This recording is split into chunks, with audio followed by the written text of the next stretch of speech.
कई कई माताएं तो ऐसी भी होती हैं भाई, पत्र लिखती हैं, कहे गुरुजी हमारे घर में अभी इनकी तबीयत ठीक हुई, फिर ससुर की तबीयत खराब हो गई, देवर का हो गया, देवरानी का हो गया, सास की हो गई, मेरी हो गई, बच्चे बीमार पड़ रहे हैं, कहीं कोई बीमार पड़ रहा, कोई बीमार पड़ रहा, एक ना एक घर में बीमार पड़ते ही रह रहे हैं, कोई ठीक रह ही नहीं पा रहा। गुरुदेव हमारे घर में कोई दोष हो गया क्या, या हमारे पूजन के कक्ष में कोई तकलीफ हो गई, या हमारे घर में पितृ दोष हो गया, वास्तु दोष हो गया, काल सर्प दोष हो गया, एक बीमार पड़ता एक ठीक होता, फिर बीमार पड़ता फिर ठीक होता, फिर बीमार पड़ता फिर ठीक होता। शिव महापुराण की कथा कह रही है, शंकर भगवान का चरित्र कह रहा है। सावन के महीने में प्रदोष का जो दिन आए, 2 प्रदोष श्रावण के महीने के 2 प्रदोष पड़ेंगे, किसी भी प्रदोष पर एक पीपल के पत्ते पर कनेर का पुष्प अपने घर के अंदर रख लीजिए प्रदोष के एक दिन पहले, और प्रदोष वाले दिन उसको बहते हुए पानी में डाल दीजिए। जिंदगी में जो तुम्हारे यहाँ तकलीफ चल रही है, एक उठ रहा है, एक बैठ रहा है, एक बीमार पड़ रहा है, एक ठीक हो रहा है, फिर बीमार पड़ रहा है, फिर ठीक हो रहा है, ये ठीक हुआ, फिर इसको हो गया, फिर इसको कुछ हो गया, फिर किसी को कुछ हो गया, अर्थात शिव का नाम लेकर। और फिर भी ध्यान देना, इस क्रम को करने के लिए आपको तुमरुकेश्वर महादेव का नाम लेना पड़ेगा। कौन से महादेव का नाम बोलना है? तुमरुकेश्वर महादेव, जिन्होंने भगवान शंकर की विरल भक्ति को धारण करा। एक शिव और एक गुरु, 2 वाणी पर अगर भरोसा निश्चित है तो ये मानकर चलो कि भगवान शंकर आपके जीवन में कभी तकलीफ आने ही नहीं देगा। एक शिव की वाणी, एक गुरु की वाणी। पर कभी कभी ऐसा योग बन जाता है, एक बार नंदी के सम्मुख में कैलाश धाम पर भगवान शंकर विराजमान थे, नेत्र बनते साधना में डूबे हुए थे।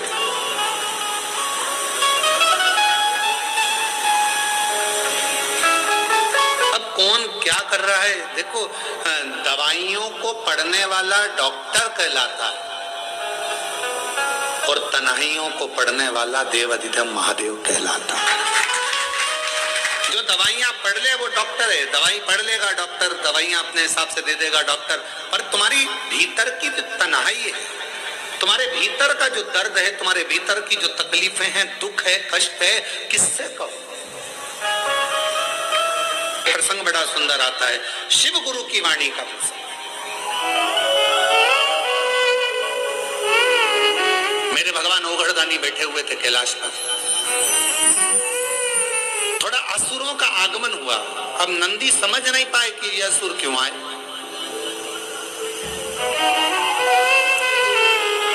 कोई व्यक्ति 2-4 बार यदि तुम्हारे दरवाजे पर आ जाता है, कोई रिश्तेदार बार बार फोन लगाता है, बार बार तुम्हारे दरवाजे पर आता है, तो तुमको तुम्हारे घर की पत्नी जरा बहुत चतुर होती, तुरंत कह देती बार बार क्यों आ रहा है ये, इतने साल से तो कभी नहीं आया, ये बार बार क्यों आ रहा है। धर्म पत्नियां बड़ा एकदम तुरंत सोच लेती, तुरंत आखिर बात क्यों। पर पति उनको समझाते हैं तेरे को क्या करना, आन देना, दिक्कत क्या है, मुझे सब मालूम है, कर्जे में हो गया होगा इसलिए तुमसे लेने आ रहा होगा, इतने दिन से तो तुम्हारी याद नहीं आई, इतने दिन से तो कभी याद नहीं किया, इतने दिन से तकलीफ में कभी, अपन तकलीफ में तो कभी नहीं आया। हमेशा याद रखो, मोमबत्ती की याद, टॉर्च की याद हमेशा लाइट जाने के बाद आती है। कोई माताएं भाई ऐसे रहते हैं जो कथा में आते हैं और कोई उनको बिस्कुट दे देता है, खाते हैं, खाने के बाद मुंह को साफ करना रहता है तो बत्ती सी निकाल लेते हैं, बत्ती से निकाल कर उसको भी साफ कर लेते हैं, रख लेते हैं। कई बार ऐसा नहीं कि नहीं हुआ। एक बार बहुत पुरानी बात है, बहुत पहले की, एक बार हम कथा करने गए, राघव जी तो जरा से थे उस समय पर, छोटे से 6-7 साल की उनकी उम्र थी, 6-7 साल की, और झोली में किसी ने झोली के अंदर बेलपत्र डालते हैं तो उन्होंने उनकी डब्बी भी बेलपत्र में डाल दी, वो दांत की 32 की डब्बी।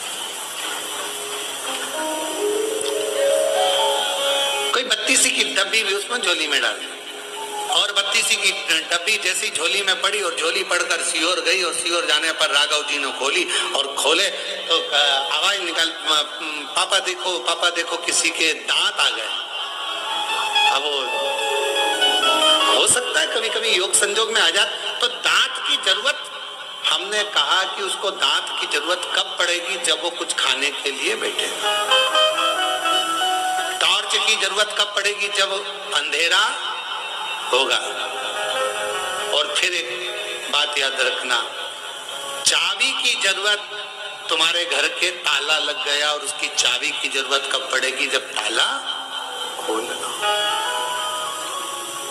जब ताले को खोलना हो तब चाबी की जरूरत पड़ती है। खाने बैठोगे तो दांत की जरूरत पड़ती है। अखबार पढ़ने बैठोगे तो चश्मे की, जम के बोलो जरा,